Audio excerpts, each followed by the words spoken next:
The PEP Radio Newsroom, this is the hourly news blast.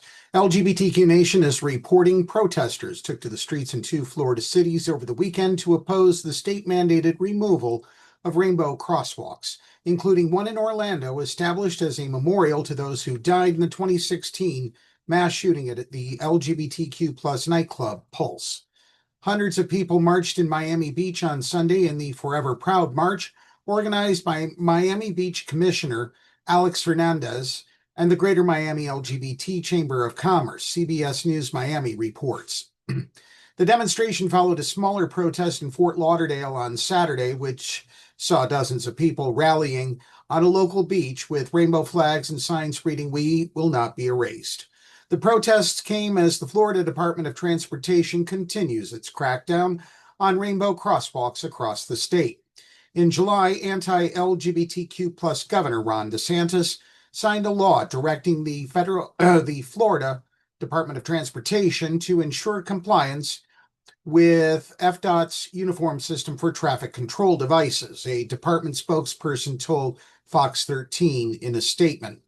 The law effectively bans all pavement art and murals like rainbow crosswalks, regardless of their political message. The new law is a response to a directive from U.S. Transportation Secretary and former reality TV personality Sean Duffy, who wrote in a July 1st letter to the nation's governors that all non-freeway intersections and crosswalks must be kept free from distractions. In a subsequent ex-post, Duffy said that taxpayers expect their dollars to fund safe streets, not rainbow crosswalks. So that must mean that the state of Florida is going to be paving over all of its potholes, including those on their way to what used to be called Alligator Alcatraz, except that the judge has ordered it be torn down. Right. While some municipalities have already removed their rainbow crosswalks, the Florida law has been met with resistance. Florida Department of Transportation officials painted over the Pulse Memorial in Orlando last month, but were forced to paint over it again after protesters restored the rainbow colors to the road. Protesters have returned to the site multiple times to restore the colors with chalk, leading state police to patrol the intersection around the clock. So the police have nothing better to do than watch people put chalk on pavement. Got it. Got it. Way to go, Florida.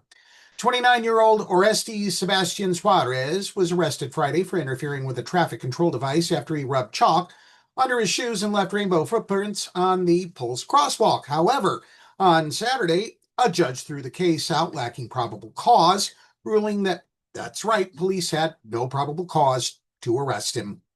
On Sunday, 3 more people were arrested during a Chalk for Pride protest at the same crosswalk. All 3 face the same charge as Suarez, according to Orlando's News 6. And I have a feeling they're also going to be found without probable cause. Officials in Key West and Delray Beach are also fighting the DeSantis administration's directive, despite threats from the Florida Department of Transportation that state funds may be withheld from cities that do not comply. Feels like they were trying to scrounge up the next thing, the next petty tactic they can use to make us feel hopeless, to make us feel like nothing. And I think today shows that they failed, protester Max Fenning told CBS News Miami at Sunday's march in Miami Beach.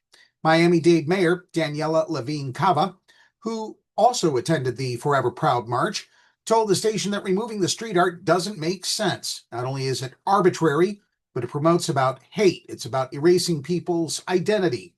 And it's about taking over local government when local government should have the right to speak up on behalf of its residents, she said. While state and federal officials have said that street art distracts drivers, data from the Bloomberg Philanthropies 2022 Asphalt Art Safety Study, and I bet you didn't know that thing existed, contradicts that claim. The study found that crashes involving pedestrians or cyclists dropped 50% at painted intersections. It also reported a 25% decrease in conflicts between drivers and pedestrians, a 27% increase in drivers immediately yielding to pedestrians, and a 38% decrease in pedestrians crossing when the walk signal was not lit at intersections involving public art. The data also revealed that injuries resulting from crashes dropped 37% in painted intersections. The facts are clear. Our rainbow crosswalk is in fact safer than some of our other crosswalks along Ocean Drive, Miami Beach Commissioner Alex Fernandez wrote in a recent Instagram post, "What's not good for safety is erasing symbols of inclusion, actions that embolden intolerant behavior. I will fight to protect it for our safety, for our freedom, for our dignity, and for the values Miami Beach will never back down from." That's a news blast at this hour. If you are watching our news videos on YouTube, please subscribe to our channel.